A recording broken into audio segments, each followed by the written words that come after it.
Si Tala at ang Buwan. May isang maliit na baryo sa gilid ng bundok.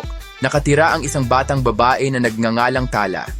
Tuwing gabi, mahilig siyang tumingin sa langit at pagmasdan ang buwan at mga bituin. Tala, ang ganda mo, Buwan.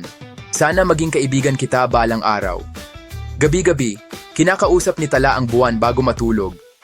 Minsan ay nakangiti ito, minsan naman ay kalahati lang ang liwanag nito. Isang gabi, habang nakaupo si Tala sa bintana, biglang lumakas ang hangin at kumislap ang langit. Tala, aba!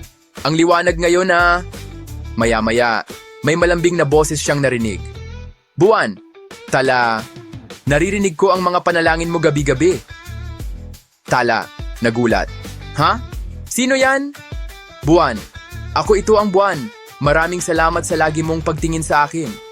Napangiti si Tala, ngunit hindi siya makapaniwala. Tala, totoo ba ito? Nakakausap ko ang Buwan?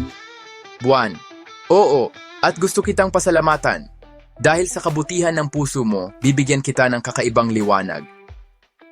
Biglang nagliwanag ang paligid, at sa kamay ni Tala ay may munting sinag na parang bituin. Tala, wow, ang ganda. Ano po ito?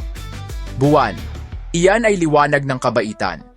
Tuwing gagamitin mo ito sa pagtulong sa iba, lalong sisigla ang iyong puso.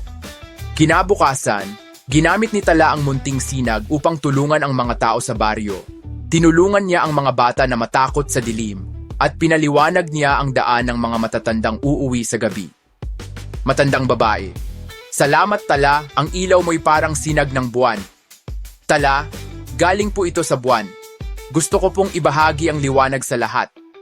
Lumipas ang mga araw at naging mas maliwanag ang bawat gabi sa baryo. Tuwing lalabas si Tala, tila kumikislap ang buwan ng mas masigla. Isang gabi, muling nagsalita ang buwan. Buwan, Tala, natutuwa ako sa'yo. Hindi mo sinarili ang liwanag na ibinigay ko. Tala, salamat po Buwan. Natutunan ko na ang liwanag ay mas maganda kapag ibinabahagi. Buwan, tama ka Tala. At dahil dyan, palagi kitang babantayan mula sa langit.